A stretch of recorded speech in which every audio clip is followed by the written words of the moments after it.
Chairman NAB justice retired Javed Iqbal کی جانب سے پچھلے 3 سال کے دوران مسلسل نیب کی مثالی کارکردگی کا ڈھنڈورا پیٹتے ہوئے دعویٰ کیا جاتا رہا کہ احتساب بیورو اب تک اربوں روپے ریکور کر کے قومی خزانے میں جمع کروا چکا ہے۔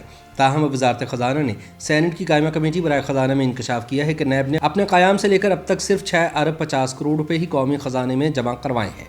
وزارت خزانہ کے حکام کا کہنا ہے کہ باقی 815 ارب روپے کہاں گئے، اس کے بارے میں نیب سے پوچھا جائے۔ وزارت خزانہ کو اس کا علم نہیں ہے۔ دوسری جانب وزیر اعظم Imran Khan NAB chairman justice retired Javed Iqbal کی مثالی کارکردگی کی بنا پر پہلے ہی انہیں عہدے میں توسیع دینے کی کوششوں میں مصروف ہے۔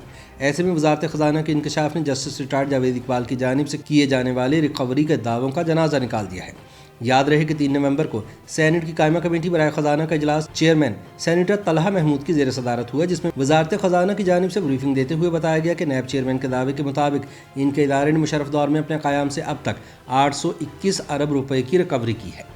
لیکن سچ یہ ہے کہ وزارت خزانہ کو نیب سے آج دن تک صرف 6 ارب 50 کروڑ روپے ملے ہیں اور باقی کے 815 ارب روپے کی ریکوری سے متعلق وزارت خزانہ لا علم ہے۔ اس بارے میں نیب سے پوچھا جائے۔ وزارت خزانہ نے مزید تفصیلات بتاتے ہوئے آگاہ کیا کہ بینکوں کے قرض ڈیفالٹر سے 121 ارب روپے کی ریکوری کی گئی، انڈائریکٹ ریکوری کی مد میں 500 ارب روپے کی ریکوری ہوئی، قرضوں کی ریسٹرکچرنگ کی مد میں 59 ارب روپے کی ریکوری ہوئی، جبکہ عدالتوں نے 46 ارب روپے کے جرمانے لگائے۔ اس موقع پر committee chairman senator Talha Mahmood نے سوال کیا کہ باقی 815 ارب روپے کہاں ہیں؟ کمیٹی کے رکن سینیٹر مصدق ملک نے پوچھا کہ یہ پیسے خزانے میں نہیں آ رہے تو کہاں جا رہے ہیں؟ اس موقع پر کمیٹی اراکین نے چیئرمین نیب کو بلانے کی سفارش کر دی، جس پر سینیٹر سلیم مانڈوی والا نے کہا کہ آپ چیئرمین نیب کو نہیں بلا سکتے، آپ کی مجال نہیں کہ انہیں بلا پائیں۔ تاہم کمیٹی نے گورنر اسٹیٹ بینک اور ڈی جی نیب کو طلب کر لیا۔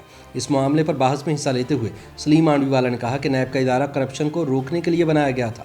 یہ ادارہ ایک ڈکٹیٹر نے اپنے مقاصد کے لیے بنایا تھا اور اس کا مقصد ریکوری نہیں بلکہ پولیٹیکل انجینئرنگ تھا، جو آج دن تک جاری ہے۔ سلیم مانڈوی والا نے کہا ہے کہ وزارت خزانہ کے مطابق احتساب بیورو نے قومی خزانے میں کوئی 820 ارب روپے کی رقم جمع نہیں کرائی، لہٰذا نیب کا ایک بڑا جھوٹ پکڑا گیا ہے۔ مانڈوی والا نے کہا کہ نیب نے جس رقم کی تفصیل جمع کرائی ہے اس میں بھی بڑا تضاد ہے، چنانچہ نیب حکام آ کر بتائیں کہ ریکور کی گئی رقم کہاں پڑی ہے۔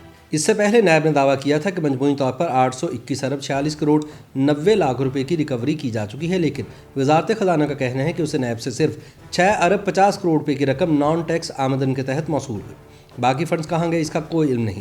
چنانچہ سینٹ کمیٹی نے آڈیٹر جنرل آف پاکستان اور نیب کے آڈیٹر کو خط لکھ کر اگلے اجلاس میں طلب کر لیا اور حکم دیا کہ نیب کی جانب سے ریکور کی گئی رقم کا آڈٹ بھی کرایا جائے۔ سینٹ کمیٹی کے اجلاس کے دوران حکومتی اور اپوزیشن اراکین مہنگائی اور ڈالر کی قیمت میں اضافے اور اس حوالے سے گورنر اسٹیٹ بینک کے ایک بیان پر یک زبان ہو کر برہم نظر آئے کہ ڈالر کی قیمت میں اضافے سے ان پاکستانیوں کو فائدہ ہوا ہے جو بیرون ملک سے اپنے گھروں میں رقم بھیج رہے ہیں۔ سینیٹر شہری رحمان نے کہا کہ عالمی ادارے کہہ رہے ہیں کہ ڈالر 200 تک جائے گا، ڈالر ایک دم اوپر گیا، اسٹیٹ بینک نے کوئی جواب نہیں دیا۔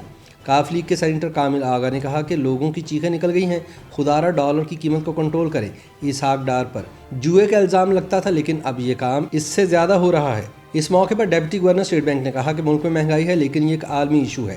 ملک میں مہنگائی کی وجہ روپے کی قدر میں کمی نہیں ہے، عالمی سطح پر مصنوعات کی قیمتوں میں اضافے سے مہنگائی ہوئی، مقامی سطح پر اشیاء کی سپلائی میں خلل سے بھی مہنگائی بڑھ گئی۔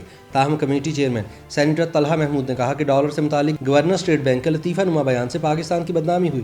حکومتی سینیٹر ولید اقبال نے بھی گورنر اسٹیٹ بینک کے بیان کو حقائق کے منافی قرار دے دیا اور کہا اس کے باوجود ان کی حب الوطنی پر شک نہیں کرنا چاہیے۔ اس موقع پر سینیٹر کامل علی آغا نے کہا کہ ہم لوگوں کو ان کی حب الوطنی پر نہیں بلکہ ان کی کرتوتوں پر اعتراض ہے۔ اجلاس کے دوران ڈپٹی گورنر اسٹیٹ بینک نے روپے کی قدر کے اتار چڑھاؤ میں مداخلت کا اعتراف کیا اور کہا کہ پوری دنیا میں مرکزی بینک ایسے معاملات میں مداخلت کرتے ہیں۔ اس پر سینیٹر کامل علی آغا نے سوال کیا کہ اسٹیٹ بینک کیسے مداخلت کرتا ہے، ہمیں بتایا جائے۔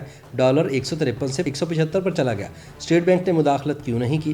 سینیٹر فیصل سبزواری نے کہا کہ جب میکینزم ہے تو پھر بتایا جائے کہ کس وقت مداخلت کی جاتی ہے۔ سینٹ کی قائمہ کمیٹی خزانہ نے اسٹیٹ بینک کی بریفنگ پر عدم اطمینان کا اظہار کیا اور کہا کہ 23 بار IMF کے پاس جانے کے باوجود ابھی تک پاکستان گرے لسٹ میں موجود ہے۔ مہنگائی کے باعث پاکستان کی عوام کی چیخیں نکل گئی ہیں۔ ڈالر بے شک مصنوعی طریقے سے کنٹرول کریں لیکن عوام کو ریلیف ملنا چاہیے۔